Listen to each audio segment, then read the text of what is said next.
autumn of the year 1218. Genghis Khan's headquarters on the banks of the River. A blood-soaked leather sack is dropped directly at the feet of the world conqueror.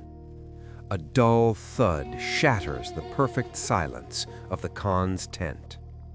The knot is untied, and a severed human head rolls out onto the snow-white felt mat. The facial features are horribly emaciated from starvation. The hair is tangled in thick, matted clumps, but a look of primal, unadulterated fear is forever frozen in the glassy eyes. Just a few months prior, this very man ruled the Kara-Khitan Khanate, the wealthiest and most powerful empire in all of Central Asia. His absolute power rested on thriving megacities with millions of inhabitants, an incredibly ancient bureaucracy, and a gigantic regular army. The destruction of such a mighty colossus traditionally demanded long years of grueling sieges, hundreds of thousands of loosed arrows, and literal rivers of spilled blood. The profound irony, however, was that the elusive Mongol general Jebe had wiped this superpower entirely off the political map without fighting a single pitched battle. The steppe commander had at his disposal a mere 20,000 riders, an insignificant, laughable handful by the towering standards of the Sino-Turkic metropolises. The invaders didn't build a single catapult, nor did they hurl themselves violently at the fortress walls. Instead of the usual cold steel, Jebe employed an entirely different tactic altogether. He felt out a hidden fracture deep in the very foundation of the enemy state and struck it mercilessly with an invisible weapon.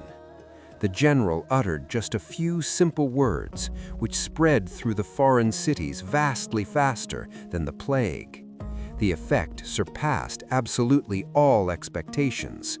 Millions of subjects, acting in a single synchronized impulse, threw their gates wide open to the Mongol tumans, welcoming them not as ruthless barbarians, but as their long-awaited saviors. The ferocious mob tore apart their own ruler's military garrisons with their bare hands, forcing him to flee for his life into the icy, desolate gorges of the roof of the world. The slain man bore the name Kuchlug.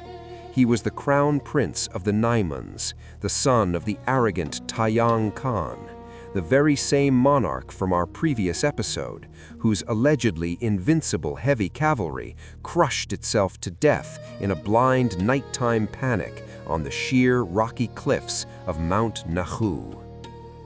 In our previous episodes, we observed enemies who preserved their strict martial honor to the bitter, bloody end. We saw how the sons of the forest phantom Toktoa Beki severed their own dead father's head right on the freezing ice of the Irtysh, just to save his spirit from defilement and desecration by the victors.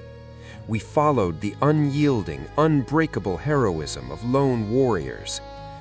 But Kuchlug's path is woven from entirely different cloth. These are the chronicles of the perfect betrayal. You will see exactly how a prince who lost his homeland, his army, and his royal status transformed into a freezing, desperate fugitive, and then into the utterly cynical ruler of a foreign superpower, without having a single loyal regiment standing behind him. We will break down precisely what fatal mistake the Kara-Khitan emperor made by letting this Trojan horse directly into his bedroom and foolishly entrusting him with the keys to his eastern arsenals. You will discover the deep psychological paradox of absolute power. You will see how an exile who received absolutely everything thanks to the pure mercy of another went completely mad from his own manufactured greatness. you will learn exactly why he forced his own civilian population to actively pray for the arrival of Mongol executioners, and what monumental role those few quiet words from General Jebe played in it all. This is not just a standard story about the brutal conquest of new lands. Before you is a gripping political thriller about a man who tried to rule vast nations through sheer intolerance, but was systematically destroyed by someone whose hidden weapon proved far more terrifying than any sharpened blade. Welcome to an era when a massive ancient empire could be stolen with sweet, venomous flattery and lost completely because of a single unsolved vulnerability. The Fall of the Steppe Series, Episode 5, Kuchlug, the Fugitive Usurper. The year 1204. The rocky slopes of Mount Naku are thickly littered with tens of thousands of dead bodies. The regular army of the Naiman Khanate has completely annihilated itself in a blind nocturnal panic on the jagged stony ledges. The supreme ruler of the nation, Tayang Khan, is dead, viciously trampled under the heavy boots of his own fleeing soldiers. Just yesterday, the Naiman elite openly despised Temujin's nomads, loudly calling them filthy, unwashed savages. Today, their grand palaces, golden seals, and silver goblets all belong to the victors. In place of a once mighty state, nothing remains but smoking ashes and dark flocks of ravens circling hungrily over the steep gorges. Out of this bloody, catastrophic chaos, only one notable nobleman manages to break free. Crown Prince Kuchlug, who on the very eve of the battle arrogantly called his own father a coward and recklessly drove the army into a doomed offensive, is now frantically running for his life. Abandoning his dying people to the slaughter, the prince vanishes deep into the impenetrable thickets of the Altai Mountains. He loses his homeland, his army, and his grand status, transforming practically overnight from a haughty heir to the throne into a solitary, hunted fugitive. Right on his heels, the finest, most relentless trackers of Genghis Khan are already closing in. Years of brutal wandering strip away all his royal veneer of civilization. Kuchlug hides like an animal in damp mountain caves, surviving solely on wild roots and raw game. However, he stubbornly refuses to accept his defeat. Desperate to regain his lost power, the fugitive begins slowly gathering surviving Naiman tribesmen and the shattered remnants of other defeated tribes around him. In these freezing, icy wastelands, he finds an incredibly unexpected ally, the old Merkit chieftain, Toktoa Beki, that very same leader of the forest tribes who had been successfully hiding from the Mongols for decades. Genghis Khan's two most irreconcilable enemies combine their meager remaining forces. Having lost their families and all their domains, they are absolutely convinced that the notoriously harsh Siberian winters and the deep, impassable snows at the headwaters of the Irtysh River will safely conceal them from Mongol retribution. The exiles plan to wait out the bitter storm, gather their strength, and eventually re-enter the great fight. But they were measuring their adversary by old, outdated steppe standards. Genghis Khan no longer waged war by the seasons. His ruthless generals Subutai and Jebe didn't halt their relentless pursuit just because the weather turned cold. In the bitter winter of 1208, Mongol Tumans, viciously carving their way through massive towering snowdrifts, overtake the combined fugitive camp on the desolate banks of the frozen Irtysh. What happens next is not a pitched battle, but a total, merciless sweep of the camp. The defenders, heavily ravaged by lingering hunger and biting cold, simply cannot withstand the terrifying onslaught of heavy cavalry clad in solid metal. At the very height of the vicious close-quarters melee, a stray arrow pierces Toktoa Beki's armor, striking him instantly dead. His sons, painfully aware that the Mongols would mercilessly desecrate his father's body, sever his head right there in the bloody snow, stash it hurriedly in a saddlebag, and ride away as fast as they can. The abrupt death of their leader triggers an instantaneous, catastrophic collapse of the defense. The panicked remnants of the Merkits and Naimans rush frantically towards their one and only avenue of escape, the solidly frozen channel of the Irtysh River. Here, a dark legend is born, one that deeply reveals the new cold-blooded calculation of the surviving prince. The spring ice on the river is incredibly deceptive. When thousands of desperate men, heavily encased in thick leather and iron armor, run out onto the fragile, cracking crust, a deafening splintering sound rings out. The river suddenly breaks wide open.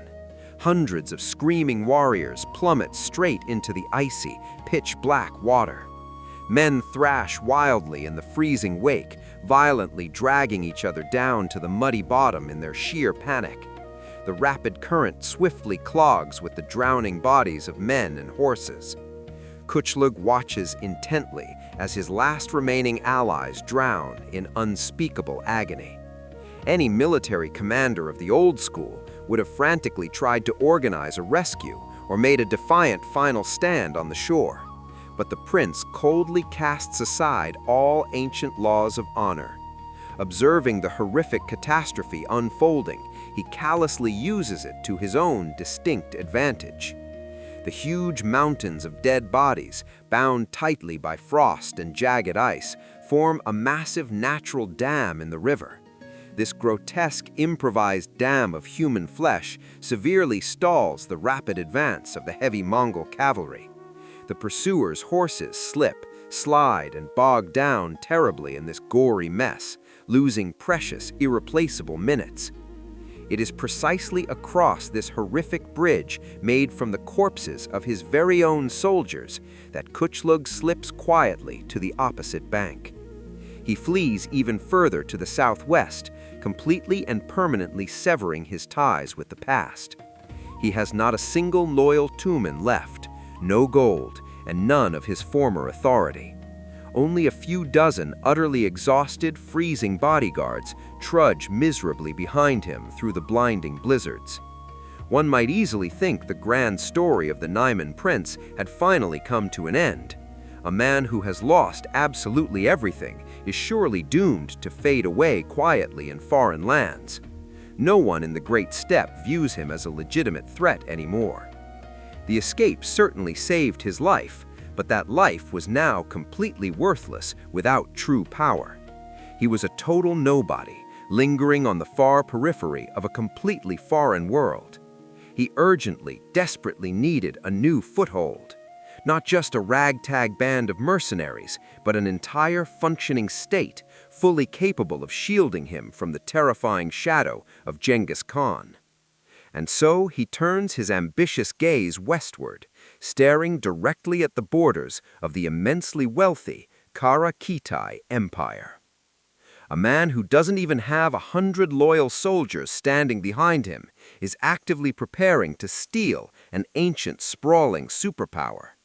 And its rightful, legitimate emperor will hand him the keys to his arsenals with his very own hands.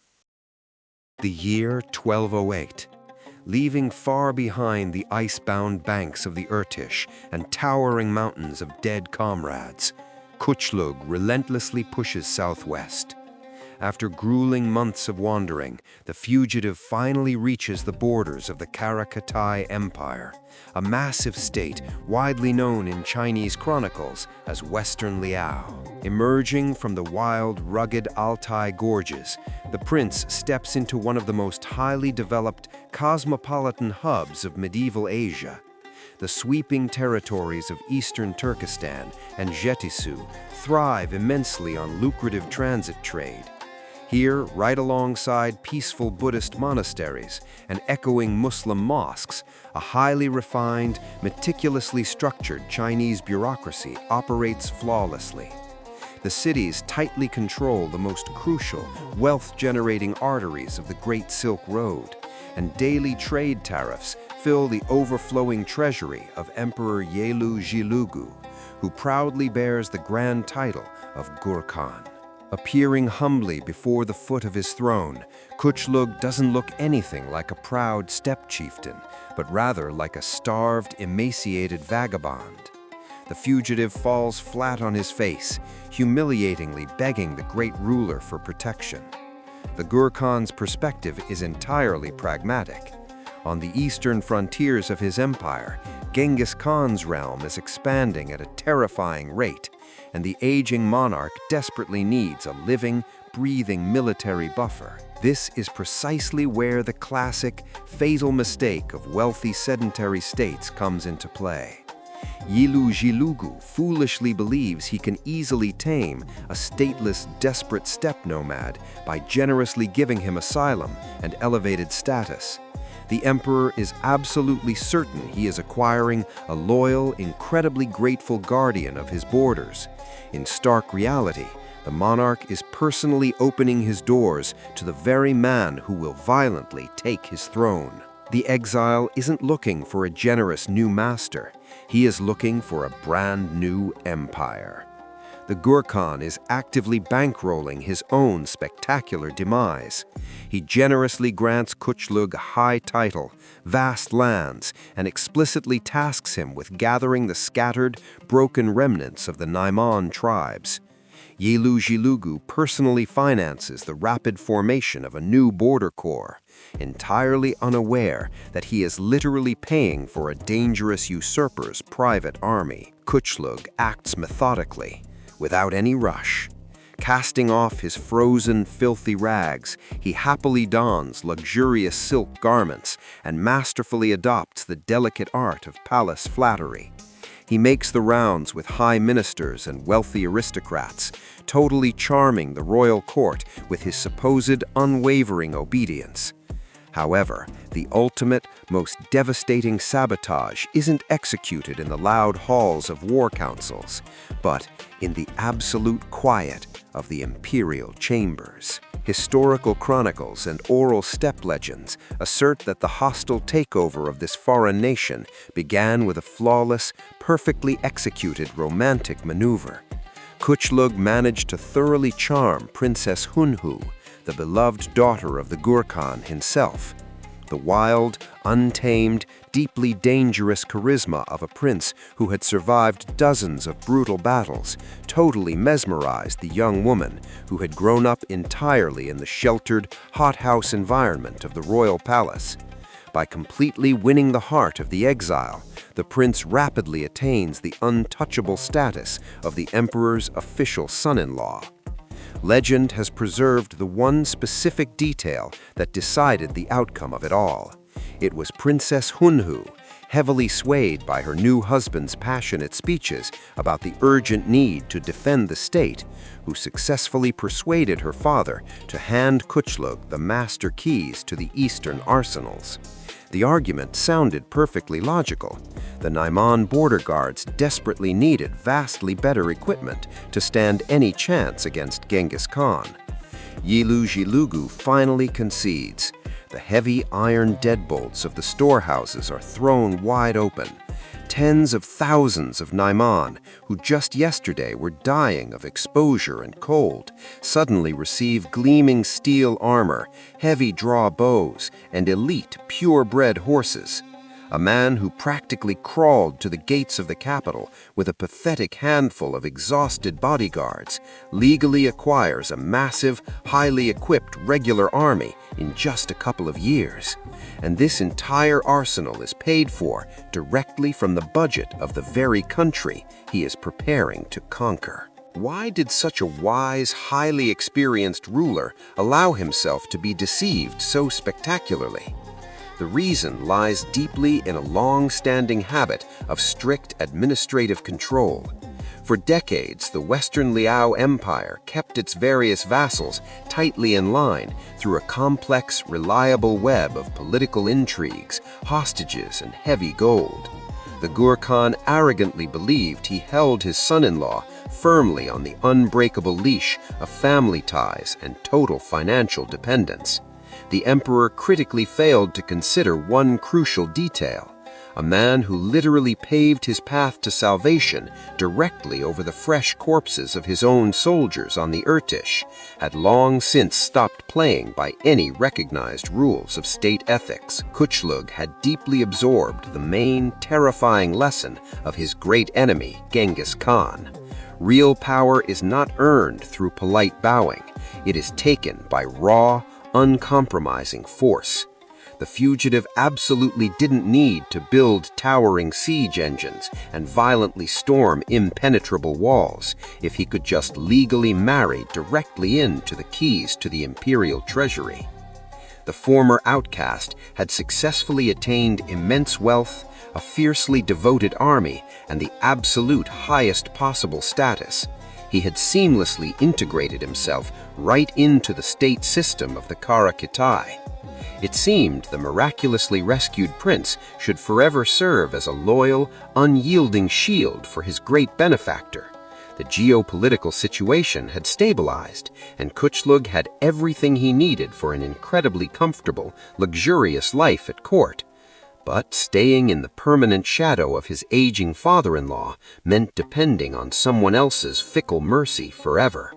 He desperately needed a pretext to become the sole, undisputed ruler, and geopolitics eagerly provides that very chance. A massive conflict erupts on the western borders. Khwarezm Shah Muhammad II rallies his fierce Tumans and marches against the Genghis Khan. The emperor quickly gathers his regiments and marches off to the front, leaving the vulnerable heart of the empire entirely in the care of his trusted, adopted son. The Genghis Khan sets off to wage a brutal war against an external enemy. He does not yet know that the man appointed to securely guard his rear is already actively preparing a devastating strike that will permanently strip the emperor of both his shining crown and his freedom. The year 1210. The Kara-Khitan Empire is violently bursting at the seams under the crushing, unbearable weight of a two-front war. On the state's western frontiers, Khwarezm Shah Muhammad II is rapidly and aggressively expanding his vast domains. Gurkhan Yelu Jilugu is forced to pull his main military forces heavily towards Samarkand and Talas, just to halt the incredibly aggressive neighbor. The eastern borders and his own vulnerable rear guard, the aging monarch fully entrusts to his son-in-law, Kuchlug. The emperor sincerely, deeply believes he has securely tethered the steppe prince to himself with heavy gold, royal kinship, and a terrifying common enemy in the form of Genghis Khan. But the massive resources allocated to the prince are being spent quite differently. For years, Kuchlug had been secretly assembling around himself not a loyal border guard, but a vicious private army made of deserters, cutthroat bandits, and surviving Naimans. The protective border shield of the empire had morphed into its primary, most deadly threat. At the exact moment when the Gurkhan's main army gets deeply bogged down in heavy, exhausting fighting with the Khwarezmians, Kuchlug suddenly goes on the offensive. He leads his well-armed detachments not to aid his struggling father-in-law, but deep into the empire's unprotected rear, marching straight for the city of Uzgen. This specific choice of target unmistakably exposes the fugitive as a cold, ruthless pragmatist. Uzgen is not just a major bustling city. Hidden deep inside its heavily guarded vaults rests the main imperial treasury. For decades, lucrative tariffs from countless caravans traversing the Great Silk Road had been piling up endlessly in these very storehouses. By decisively capturing Uzgen, the exile attains in a single day financial power completely comparable to the operating budget of the largest European kingdoms of that era. Linked closely to the brutal sacking of Uzgen is a story that perfectly characterizes its terrifying new master. To urgently pay out promised wages to his bloodthirsty mercenaries, Kuchlug orders priceless, ancient Buddhist statues, violently seized from local temples, to be melted down into simple coins. The local priests, in absolute, unadulterated horror, curse this metal. They loudly prophesy that the defiled gold will not buy the prince a loyal army, but will only serve to attract the ultimate demon from the east, Genghis Khan. Upon learning the shocking news of Uzgen's fall, the Gorkhan abruptly abandons the Western Front, effectively handing Transoxiana directly over to the Khwarezm Shah, and hastily retreats back to the capital. The hardened veterans of the imperial army initially crush the hastily assembled rebel squads with relative ease. Kuchlug rolls back in humiliating defeat. Having won the initial bloody clash, Yelu Jilugu shows devastating, unbelievable carelessness. The elderly ruler foolishly decides the mutiny has been fully and permanently suppressed, and in the autumn of 1211 he departs on a highly traditional, relaxed imperial hunt. This was exactly what Kuchlug was waiting for. The Naimans set up a deadly ambush right inside the private hunting grounds. The royal imperial retinue is completely crushed by the sudden violent strike, and the Gorkhan himself is taken prisoner without a single pitched battle. A conventional, traditional steppe chieftain would have immediately chopped off the captive monarch's head to eagerly seize the vacant throne. But the Naiman prince operates on a far more complex, sinister level. He fully realizes that openly assassinating the legitimate ruler would instantly provoke a total, uncontrollable rebellion among highly loyal generals and completely paralyze the entire country. Therefore, Kuchlug deliberately spares Yelu Jilugu's life. He surrounds his captive father-in-law with fake, highly visible reverence, leaving him with all the shiny external trappings of absolute power. The Gorkhan is effectively turned into a living smokescreen, a high-value, elite hostage locked inside a gilded cage. Acting strictly in the old emperor's name, Kuchlug personally issues decrees, dismisses powerful officials, and resubordinates the entire military directly to himself. This cynical, highly orchestrated theatrical performance lasts for 2 full years, right up until the Gorkhan's natural death in 1213. Only then does the usurper officially, publicly place the heavy crown upon his own head.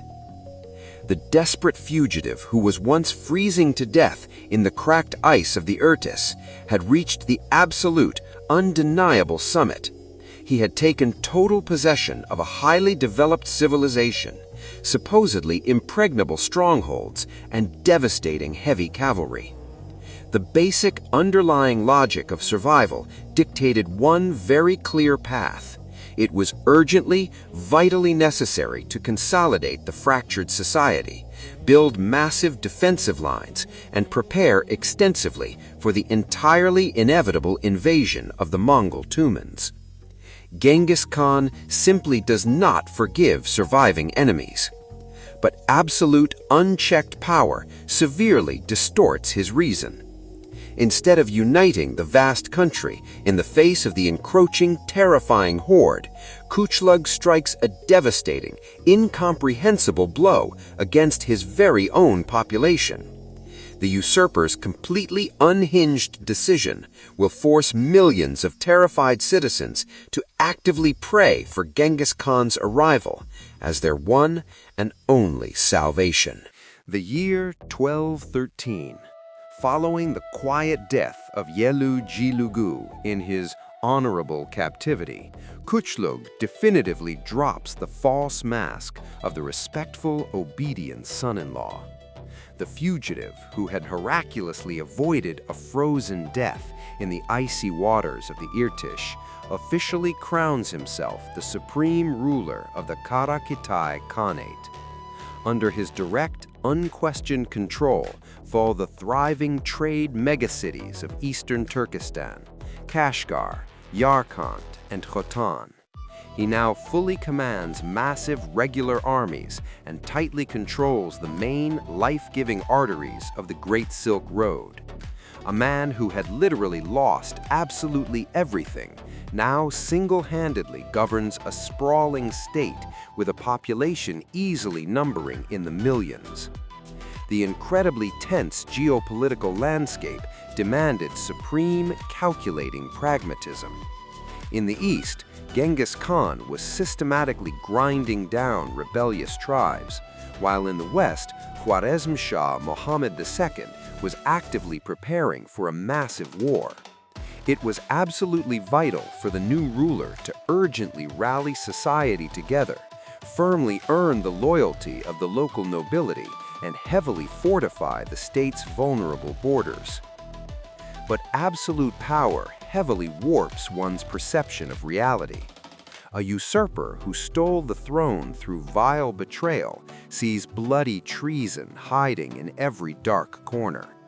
Attempting to forcefully subordinate a highly diverse, cosmopolitan empire to a single, rigid, uniform standard, Kuchlug makes a disastrous decision that violates the most basic, fundamental law of survival for multi-ethnic states. From birth, the Naiman prince had belonged to Nestorian Christianity, the ancient faith of his ancestors. However, upon arriving at the cosmopolitan Kara-Khitan court, under the strong influence of his princess wife, he abruptly and totally changed his denomination and fully embraced Buddhism. Upon becoming the absolute ruler of a state where the overwhelming majority of the urban population had traditionally practiced Islam, the new monarch suddenly launched a wave of brutal, sweeping repressions. He issues a terrifying decree that completely annihilates the long-established social contract. Muslims are issued an absolute, uncompromising ultimatum: either forcefully convert to Buddhism or Christianity, or entirely abandon all their religious customs forever. The vast state machine rapidly transforms into an instrument of brutal suppression. Kuchlug officially bans the adhan, entirely cutting off the morning calls to prayer. He forcibly shuts down ancient madrasas and deeply respected spiritual academies. Armed soldiers violently patrol the streets of Kashgar and Yarkand, forcibly tearing traditional clothing right off the people and aggressively compelling them to wear Khitai attire. Those who dare to resist are viciously beaten in the streets and thrown into dark prisons. Kuchlug sincerely, delusionally, believed that violently eradicating Islamic culture would render the entire populace homogeneous, weak, and perfectly docile. In reality, he single-handedly alienated the extremely hard-working artisans and vastly wealthy merchants who formed the very economic foundation of his own empire. In his mad attempt to solidify his power, the ruler engineered his own imminent, spectacular collapse with his very own hands. The muffled, terrified outrage rapidly snowballs into open, bloody resistance. The epicenter of the fierce rebellion ignites in Khotan, a major, prosperous city famed far and wide for its luxurious silk manufactures and profound Islamic scholarship. The brave townspeople tightly lock their massive gates and flatly refuse to obey the usurper's commands. Kuchlug doesn't bother with peaceful negotiations. He hurls the full, devastating might of the Kara-Khitan army at the rebellion to crush it. The troops place Khotan under a dense, inescapable siege. The grueling, starving standoff drags on for agonizing months until the famine-stricken city finally falls to the relentless pounding of heavy siege engines. Bursting inside, the furious soldiers orchestrate a massive, horrific slaughter in the narrow streets, sparing absolutely neither women nor the helpless elderly. It is precisely upon the smoking ashes of Khotan that the specific, terrifying episode unfolds, which would make Kuchlug's name an eternal symbol of tyranny across all of Asia. Desiring to definitively and permanently break the spirit of the surviving citizens, the ruler summons the city's highest spiritual leader, Imam Ala-Din Muhammad, to a highly public, forced theological dispute. On a blood-drenched public square, totally surrounded by his heavily armed guard, Kuchlug demands that the highly scholarly elder renounce his faith completely and acknowledge the ultimate righteousness of the new regime. But the imam vehemently refuses. Staring directly, fearlessly into the tyrant's eyes, he publicly brands him a vile usurper and violently curses his unending cruelty. Kuchlug's reaction starkly demonstrates his total descent into open, unhinged sadism. He doesn't just order the brave cleric's head chopped off. At his twisted signal, the executioners seize the imam and drag him violently to the grand doors of his own madrasa.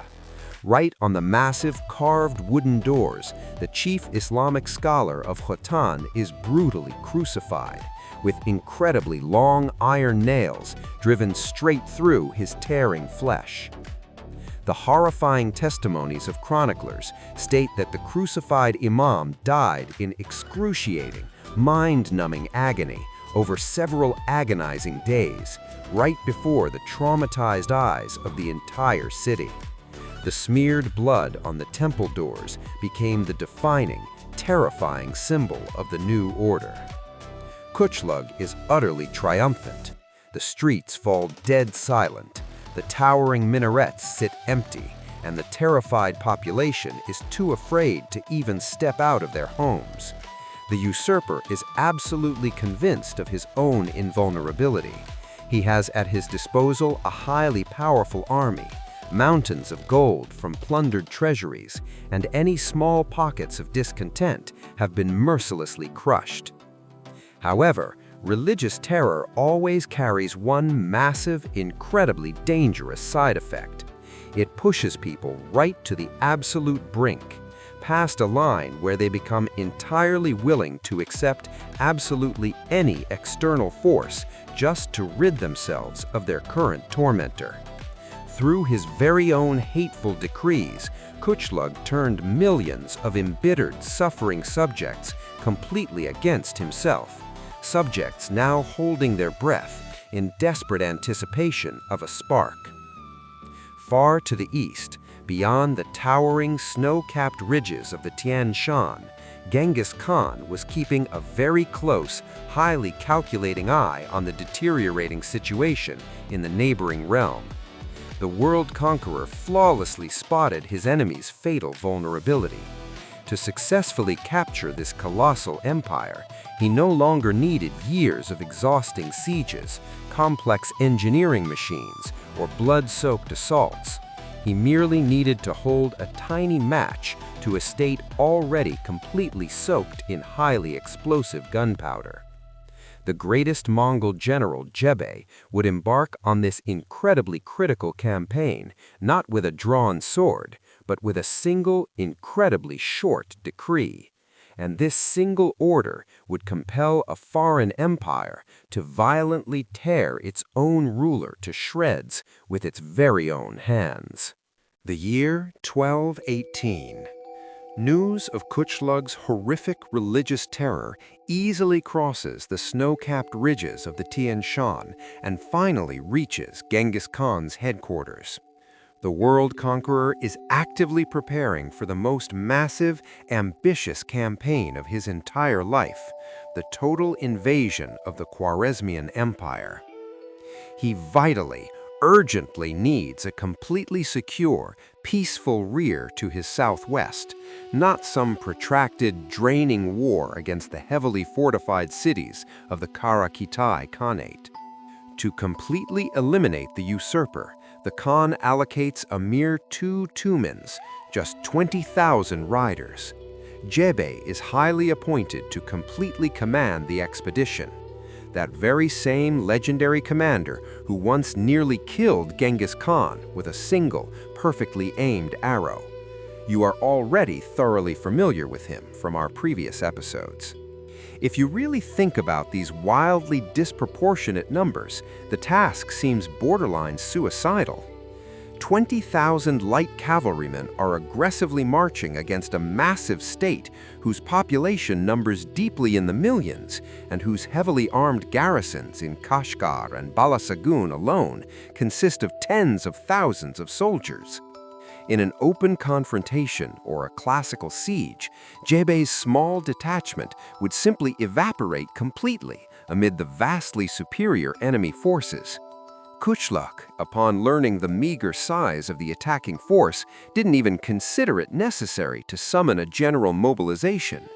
He was absolutely certain that the towering stone walls of his citadels and the deadly, waterless deserts would stop the nomads dead in their tracks.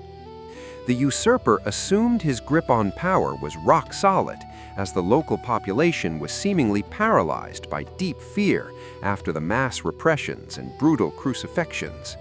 But he failed to account for a remarkably simple rule. Fear makes for absolutely excellent gunpowder. It just desperately needed a spark. After crossing the deadly mountain passes and arriving at the borders of the Kara-Khitan Khanate, the Mongol general doesn't order his men to start chopping wood for siege ladders. He employs a completely different, highly psychological strategy, one that explains precisely how 20,000 riders can take a sprawling empire without a fight. Instead of attacking heavily fortified fortresses, Jebe dispatches dozens of swift riders to all corners of the empire. They are not carrying threats, nor are they demanding heavy tribute.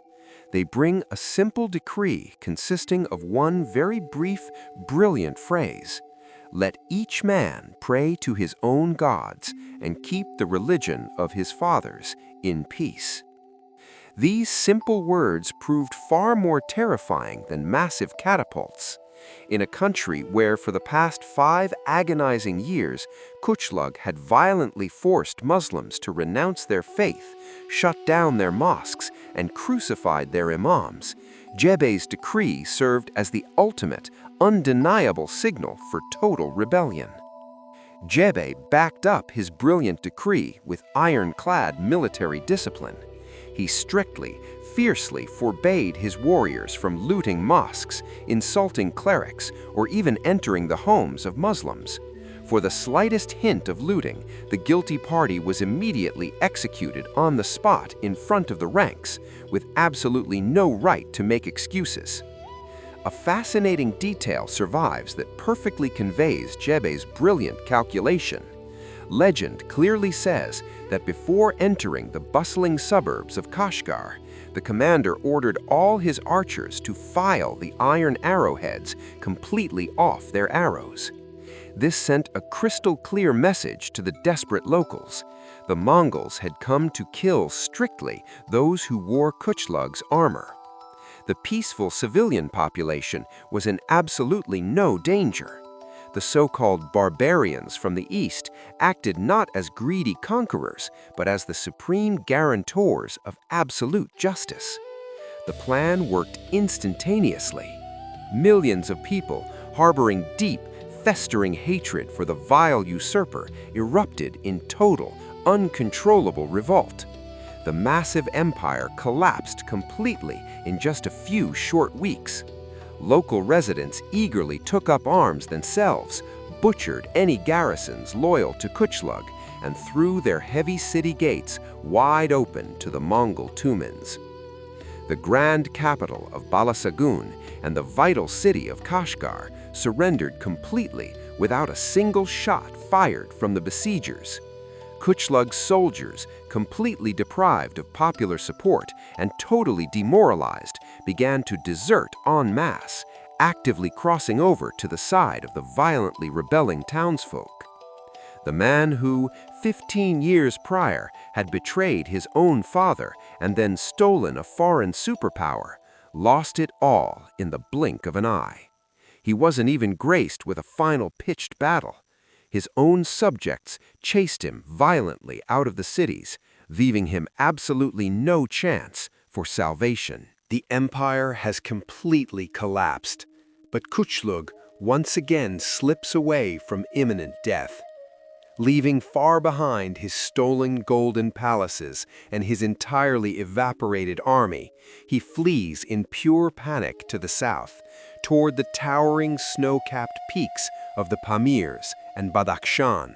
This is the roof of the world, a completely lifeless labyrinth of slick ice and sheer stone, where the air is incredibly thin and sturdy horses easily snap their legs on the narrow trails. Mongol cavalry is simply incapable of waging a war of maneuver in such brutal terrain.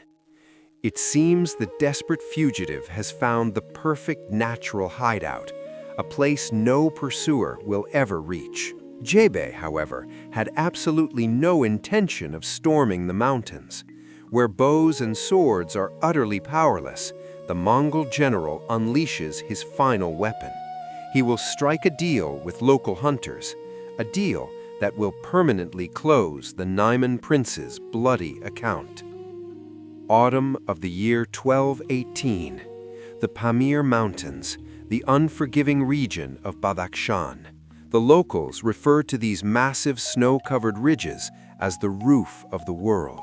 The freezing air here is so impossibly thin that lowland horses begin to suffocate after walking just 100 paces, and even wild goats routinely plummet into the deadly abyss from the narrow, icy trails. It is precisely here, into these remote and desolate gorges, that the fugitive usurper leads his final, thoroughly exhausted detachment.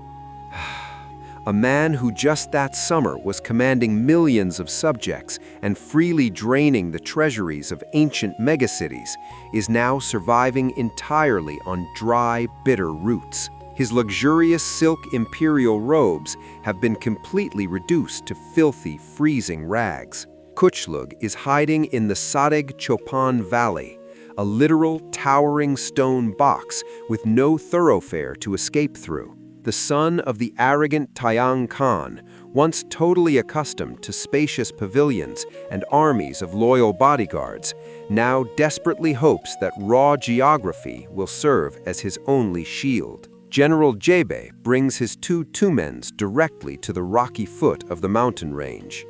A direct uphill assault in such conditions would mean certain horrific death, while retreating would mean openly failing his orders. But Jebe operates on a completely different wavelength.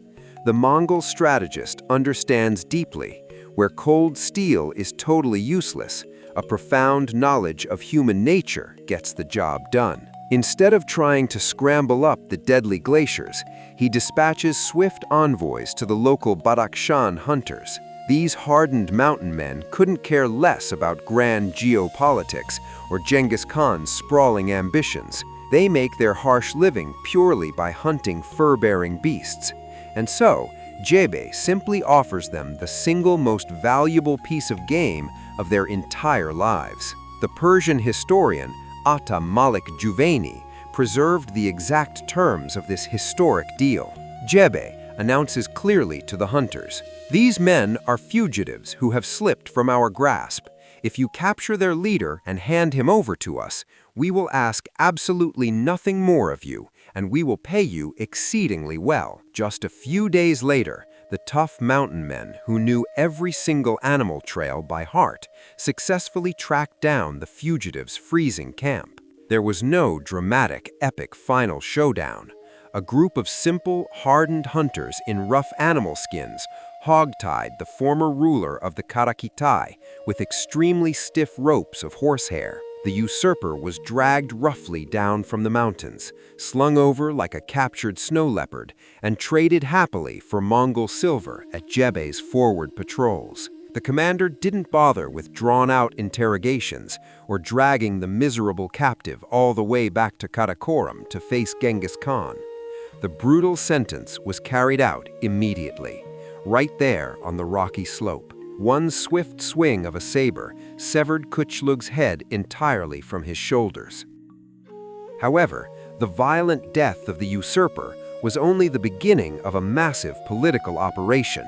The severed head was firmly mounted on a spear and paraded publicly through all the major cities of eastern Turkmenistan, Kashgar, Yarkand, and Khotan, through those very same megacities where not long ago Kuchlug had ruthlessly crucified imams on the doors of madrasas and violently forced Muslims to abandon their ancient faith.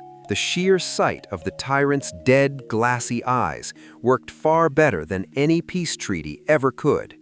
Any small pockets of local resistance that had flared up were extinguished instantly and permanently. The gigantic territory of the Western Liao Empire transitioned fully and completely under the absolute control of Genghis Khan. Autumn of the year 1218. Genghis Khan celebrates an absolute sweeping triumph.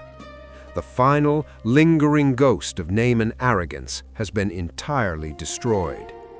But what is far more profoundly important is the grand strategic result of this rapid thrust. Without a single grueling siege, the borders of the Mongol Empire stepped thousands of kilometers to the west. Kuchlug's path exposes a truly merciless, undeniable historical paradox. A fugitive who miraculously survived the freezing, deadly ice of the Irtysh was handed the wealthiest superpower imaginable directly from the hands of another. He had all the necessary resources to construct an insurmountable, permanent barrier against Genghis Khan. But absolute, unchecked power entirely warped his reason. He wasn't ruined by Mongol arrows, but by his own blind, raging intolerance. By unleashing a wave of horrific religious terror, the usurper personally transformed millions of his own subjects into the absolute perfect weapon for his enemy.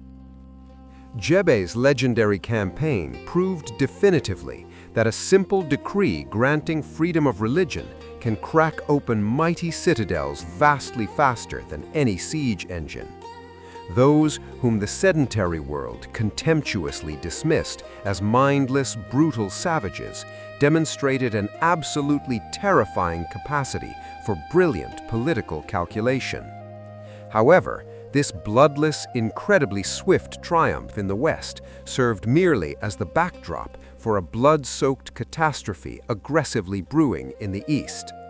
There, the mighty Mongol state was aggressively waging a merciless war of total annihilation against the Golden Jin Empire. Just beyond the Great Wall lay the realm of the Jurchens, boasting a massive population of 50 million, a vast regular army, and hundreds of supposedly impregnable stone fortresses. Two colossal giants had locked horns in a mortal, brutal struggle, the final outcome of which would forever alter the entire face of East Asia. Make sure to subscribe to the Chronicles of the Great channel so you can explore the true, thrilling history of the steppe right alongside us. Drop a like if General Jebei's hidden, brilliant strategy made you look at the incredibly complex tactics of Mongol conquests in a whole new light. And let us know down in the comments, do you think Kuchlug actually had a real chance to hold the empire and stop Genghis Khan, if only he hadn't turned his blade against the faith of his own people?